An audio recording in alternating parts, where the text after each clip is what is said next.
নমস্কার। ক্লাস 10-এ আজকে আমরা পড়ব চতুর্থ অধ্যায় অর্থাৎ তাপের ঘটনাসমূহ বা থার্মাল ফেনোমেনা। তো তাপের ঘটনাসমূহের মধ্যে যেটা আমরা আগে দেখবো সেটা হচ্ছে কোনো জিনিসকে যদি তাপ দিই তাহলে কি হয়, ঠিক আছে, সেটাই হচ্ছে তাপের ঘটনা।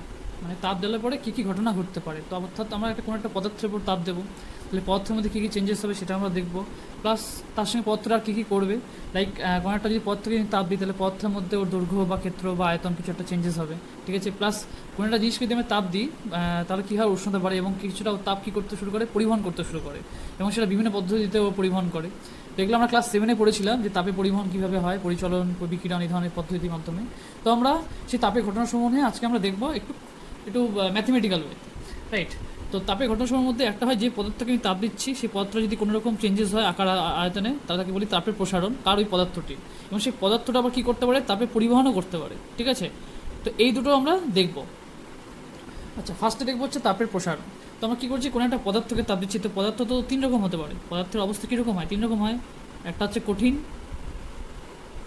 একটা হচ্ছে তরল, আর একটা হচ্ছে গ্যাসীয়। অর্থাৎ আমি যে তাপ দেবো তাহলে আমি এখন কি দেখবো, কঠিন পদার্থের প্রসারণ দেখবো। ফার্স্টে দেখবো আমরা কঠিন পদার্থের প্রসারণ, অর্থাৎ কোনো কঠিন পদার্থকে যদি আমি তাপ দিই তাহলে কী হবে, তারপর তরল পদার্থের প্রসারণ, তারপর গ্যাসীয় পদার্থের প্রসারণ। তিনজনের ক্ষেত্রে যদি আমি তাপ দিই তাহলে কীরকমভাবে এদের মধ্যে পরিবর্তনগুলো ঘটবে বা কীরকমভাবে এদের প্রসারণ ঘটবে।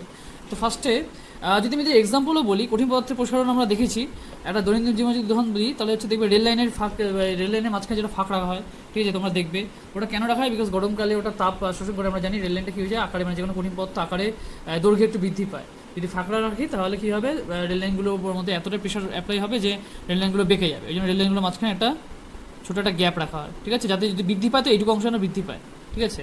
তো ওটা হিসাব করে রাখা হয় যে কতটা বৃদ্ধি পেতে পারে, সেই সব হিসাব করে লোহার কতটা, লোহার বা ইস্পাতের কতটা হচ্ছে তা প্রসারণ গুণাঙ্ক কী আমরা একটু পরেই জানতে পারবো। সেটাকে হিসাব করেই কতটা গ্যাপ রাখতে হয় সেটা পুরো ঠিক করা আছে। আচ্ছা, তরল পদার্থের প্রসারণ যদি আমি একটা এক্সাম্পল বলি তাহলে হচ্ছে থার্মোমিটার। দেখবে যে থার্মোমিটারগুলো থাকে, থার্মোমিটারের মধ্যে দেখবে নিচে যে এই অংশটা থাকে যেখানে দেখবে তোমার পারদটা থাকে, ঠিক আছে। তো পারদ একটা লিকুইড, ঠিক আছে। তো লিকুইড কী করে, যখনই আমি এটা যখন টেম্পারেচার পাই তখন কী হবে, ওর প্রসারণ ঘটে। যেই প্রসারণ ঘটে নিচের দিকে তো যেতে পারে না, আস্তে উপরের দিকেই থাকে, তো উপরের দিকে তখন আস্তে আস্তে উপরের দিকে উঠতে থাকে। তো এটা হচ্ছে একটা one of the example of তরল পদার্থের প্রসারণ। যদি গ্যাসের পদার্থের প্রসারণ উদাহরণ দিই তো গ্যাসের পদার্থের প্রসারণ তো অনেক উদাহরণ আছে। এটা তো সবচেয়ে সোজা, কারণ তাপ দিলে পরে কী হয়, গ্যাস প্রেশার ক্রিয়েট করে। কোনো একটা নির্দিষ্ট পরিমাণ গ্যাসকে যদি আমি কোনো আবদ্ধ অংশে রাখি তাহলে যদি আমি তাপ দিই তাহলে কী হবে, দেখবে গ্যাসের প্রেশার বাড়ে, ঠিক আছে। মানে যদি কোনো একটা পিস্টন, কোনো একটা যদি সিলিন্ডার নিই যার উপরে একটা মুভেবল পিস্টন আছে, এবার ধরুন কিছু গ্যাস আছে, একে যদি আমি হিট করি, ঠিক আছে, তাহলে কী হবে, পিস্টনটা উপরের দিকে উঠে যায়, ঠিক আছে।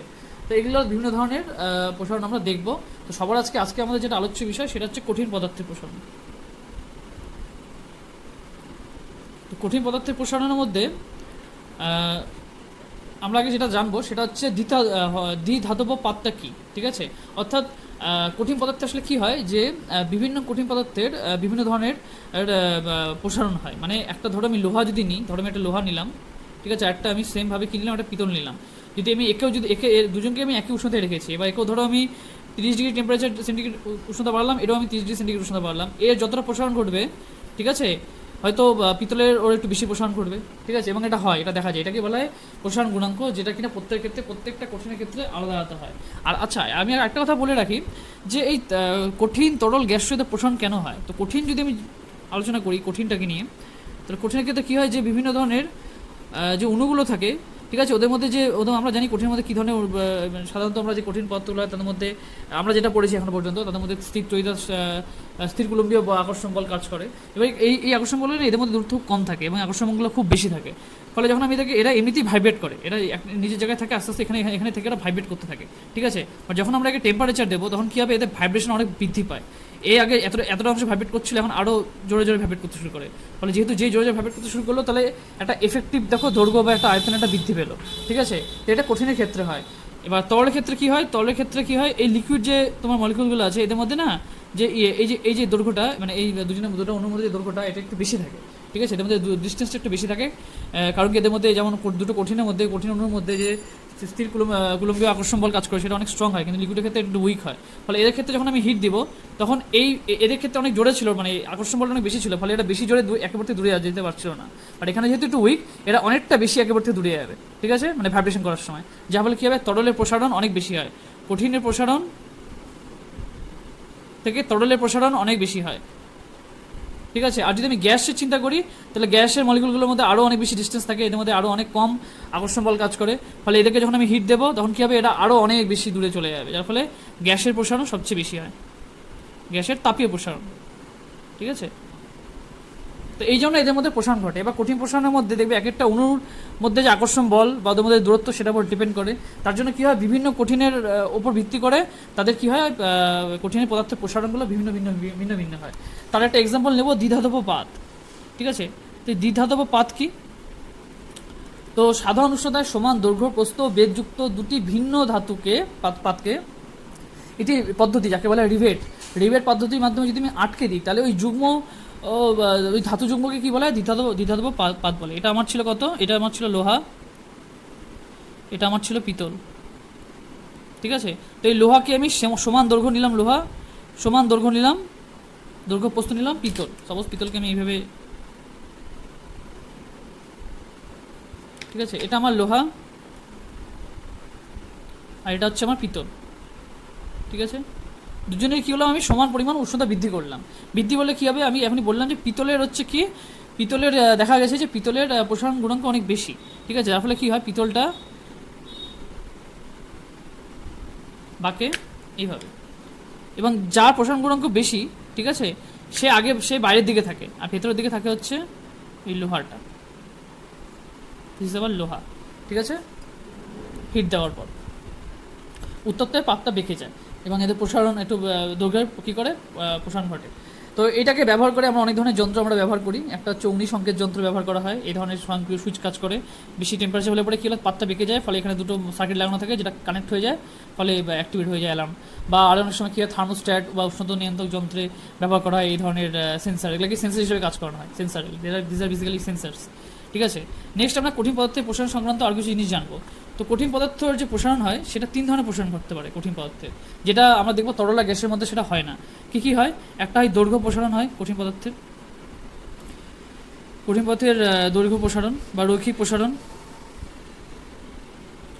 আরেকটা কী হতে পারে, 2 নম্বর ক্ষেত্র প্রসারণ, অর্থাৎ ক্ষেত্রফল যদি বৃদ্ধি পায়। আরেকটা হয় আয়তন প্রসারণ,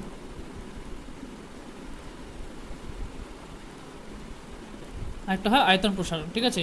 এবং এদের প্রত্যেকটা আমরা এখন একটা একটা করে দেখব। তো ফার্স্ট অফ অল আসি হচ্ছে কঠিনের দৈর্ঘ্য প্রসারণ সম্বন্ধে। এবং এখানে একটা কথা আসে, সেটা হচ্ছে দৈর্ঘ্য প্রসারণ গুণাঙ্ক, ঠিক আছে। কঠিন পদার্থের দৈর্ঘ্য প্রসারণ গুণাঙ্ক,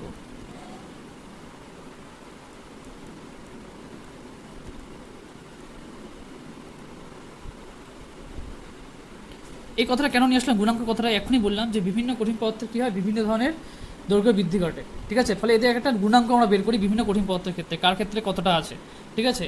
তো সেটা কী করে, এই দৈর্ঘ্য প্রসারণ গুণাঙ্ককে আমরা কী দিয়ে নিয়োগ করি, সেটা নিয়োগ করি হচ্ছে আলফা দিয়ে। তো আলফা ইকুয়ালস টু, এটাকে বলা হয়, মানে সংখ্যাটা হচ্ছে যে কোনো কঠিন পদার্থের প্রতি একক দৈর্ঘ্যে একক উষ্ণতা, হ্যাঁ মনে রাখবে, একক উষ্ণতা বৃদ্ধির জন্য, ঠিক আছে। একক উষ্ণতা, এই একক উষ্ণতা ডিগ্রি সেন্টিগ্রেড হতে পারে, ডিগ্রি ফারেনহাইটে হতে পারে, কেলভিনও হতে পারে।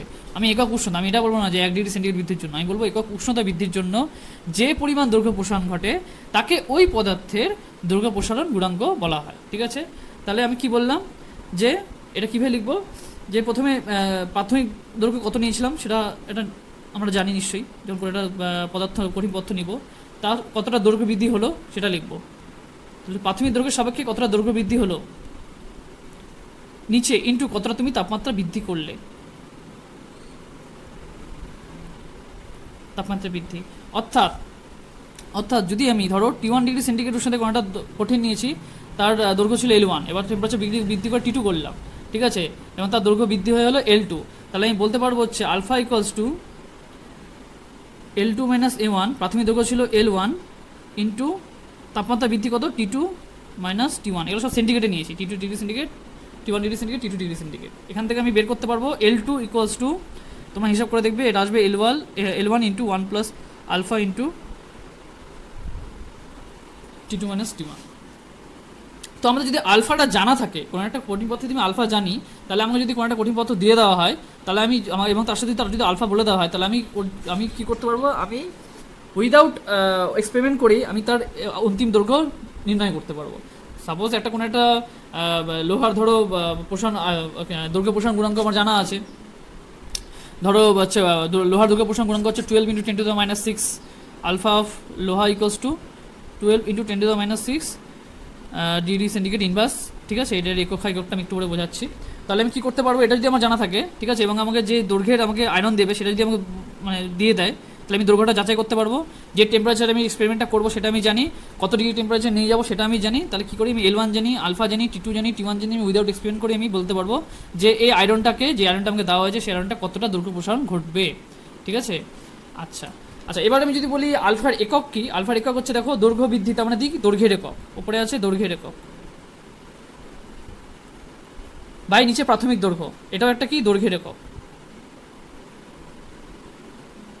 ইন্টু তাপমাত্রা বৃদ্ধি কি, এটা হচ্ছে উষ্ণতার একক। তাহলে কী হবে, দৈর্ঘ্য একক কাটবে, তাহলে আসবে কি 1 উষ্ণতার একক। তাহলে আমি বলতে পারি যে আলফার একক হচ্ছে ডিগ্রি সেন্টিগ্রেড ইনভার্স বা 1 ডিগ্রি সেন্টিগ্রেড, এভাবে বলতে পারি। আর যদি আমি মাত্রা বলি, এটা আমি সেন্টিগ্রেড লিখলাম, তোমরা ফাইনাইটও লিখতে পারো, ফাইনাইট ইনভার্স, কেলভিন লিখলে কেলভিন ইনভার্স, যেটা তুমি বলবে। আর মাত্রা হচ্ছে 1 তাপমাত্রার হচ্ছে উষ্ণতার হচ্ছে মাত্রা হচ্ছে থিটা, তাহলে 1/θ, বা এটাকে এইভাবে লেখা যেতে পারে θ⁻⁻1, ঠিক আছে। আচ্ছা, এটা চলে গেল আমাদের কঠিন পদার্থের দৈর্ঘ্য প্রসারণ গুণাঙ্ক। আরেকটা এখানে কথা বলে রাখি যে কোনো একটা কঠিন পদার্থের ধরো যদি আসে মানে ফাইনাইট স্কেলে আলফা এফ আসে, তাহলে ওর হচ্ছে ডিগ্রি সেন্টিগ্রেডের সঙ্গে তার সম্পর্কটা হচ্ছে alpha F equals to 5/9 alpha C. এটা আমাদের নিউমেরিক্যাল করতে অনেক কাজে লাগবে, অঙ্ক করতে, যদি অঙ্ক এখান থেকে অনেক সময় দিতে পারে, ঠিক আছে। আচ্ছা, এটা গেল আমাদের দৈর্ঘ্য প্রসারণ গুণাঙ্ক। নেক্সট আমরা ক্ষেত্র প্রসারণ গুণাঙ্ক দেখব, কঠিন পদার্থের ক্ষেত্র প্রসারণ গুণাঙ্ক। তো কঠিন পদার্থের ক্ষেত্র প্রসারণ গুণাঙ্কটাও একই জিনিসই হবে, ঠিক আছে। এক্ষেত্রে সংজ্ঞাটা যেটা হবে সেটা একটু একই রকমই থাকবে, খালি দৈর্ঘ্যের জায়গায় ক্ষেত্রফল হয়ে যাবে, ঠিক আছে। তাহলে সংজ্ঞাটা আমার কী হবে, যে কোনো কঠিন পদার্থের প্রতি একক ক্ষেত্রফলে একক উষ্ণতা বৃদ্ধির জন্য যে পরিমাণ ক্ষেত্র প্রসারণ হয় তাকে কি বলা হয়, ওই পদার্থের ক্ষেত্র প্রসারণ গুণাঙ্ক বলে। এবং এটাকে আমরা ডিনোট করি হচ্ছে বিটা দিয়ে, ঠিক আছে। এটাকে আমরা বিটা দিয়ে বলি, যে বি এরকম দেখবো, নিচে এরকম একটা লম্বা ইয়ে থাকে বিটা। এই বিটা ইকুয়ালস টু কী হয়, উপরে হচ্ছে ক্ষেত্রফল প্রসারণ, উপরে হচ্ছে ক্ষেত্রফল প্রসারণ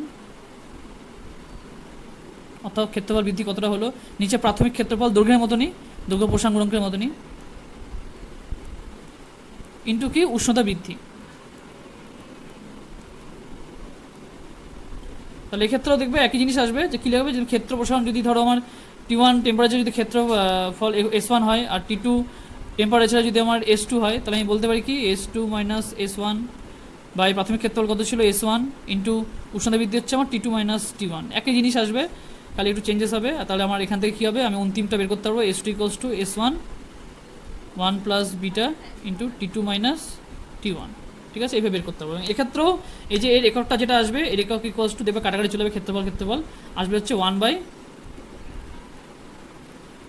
উষ্ণতা একক, অর্থাৎ একক কি, বিটার একক হচ্ছে ডিগ্রি সেন্টিগ্রেড ইনভার্স অথবা কেলভিন ইনভার্স অথবা Fahrenheit inverse, degree Fahrenheit inverse, এরকম।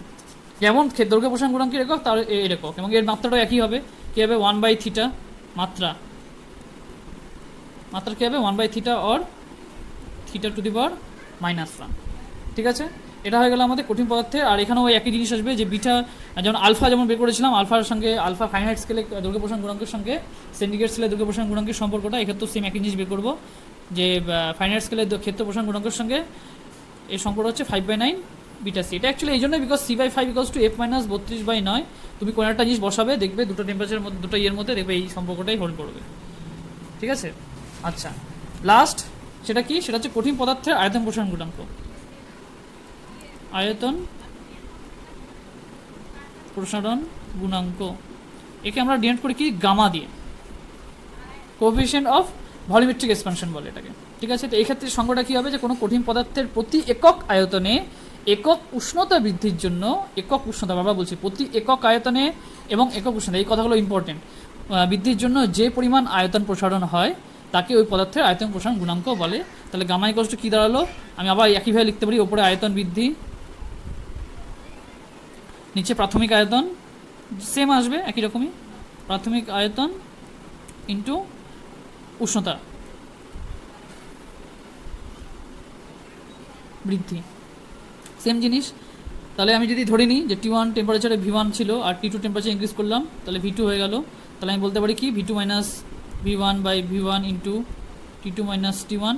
তাহলে আমার এখান থেকে কী আসবে, V2 ইকোয়াস টু অন্তিম ভলিউম আমি কী করে বের করবো, V2 equals to V1 into 1 plus gamma into T2 minus T1। ঠিক আছে, এক্ষেত্রেও সেম, আয়তনে আয়তনে একক কাটাকাটি যাবে। তাহলে গামার ক্ষেত্রে এখানে কী হবে, আমার একক কী আসবে, অবভিয়াসলি ডিগ্রি সেন্টিগ্রেড ইনভার্স অথবা কেলভিন ইনভার্স অথবা ডিগ্রি ফারেনহাইট ইনভার্স। এক্ষেত্রে আমার মাত্রা কী আসবে, সেম জিনিস, theta to the power inverse. Same জিনিস, মানে একটা মনে রাখলে বাকি তিনটা অটোমেটিক হয়ে যাবে। ঠিক আছে, দেখবে এবার যদি আলফা বিটা আর গামা যদি পাশাপাশি লিখি, তাহলে আলফা বিটা গামার মধ্যে সম্পর্কটা হচ্ছে alpha equals to beta by 2 equals to gamma by 3। ঠিক আছে, এটা হচ্ছে ওদের সম্পর্ক।